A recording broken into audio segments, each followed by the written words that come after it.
Now, Kansas Senator Roger Marshall joins us this morning. Mr. Senator, are you in favor of any ban at all on congressional stock trading? Stu, absolutely. I've vocally been in favor of that for some time. We've seen Speaker Pelosi abuse the issue, all in favor of it. But really, the next step to getting that done is opening the government. That's the big obstacle, Sure. Is that Democrats have voted 11 times now to shut the government down and specifically voted to not fund the military. Now, let me just go back to this because, okay, we've got to get the government open if you want to take action. I understand. But look, If you do have a ban on stock trading, how far do you go?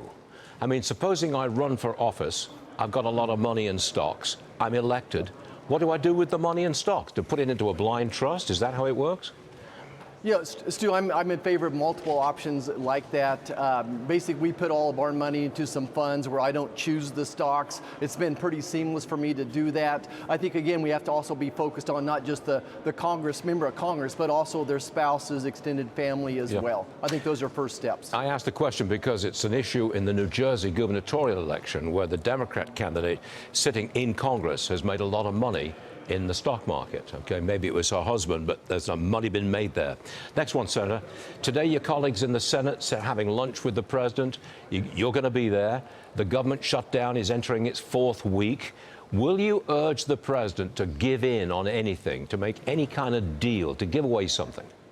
No, absolutely not. The purpose of this meeting, I would call it team building. The president has this gift of hospitality. He's very much relationship building. We text him, we call him on a regular basis. I think what I hear from folks back home is they're concerned about the fiscal insanity in Washington, D.C. We're not going to let Democrats add $1.5 trillion to our national debt. So I think this is a meeting for us to stick together, to stay to our guns, so to speak, and insist that the Democrats walk across the aisle, just like 50 times Chuck Schumer has done in the last decade, to keep the government open. Are there any waverers in the Senate Republican lobby?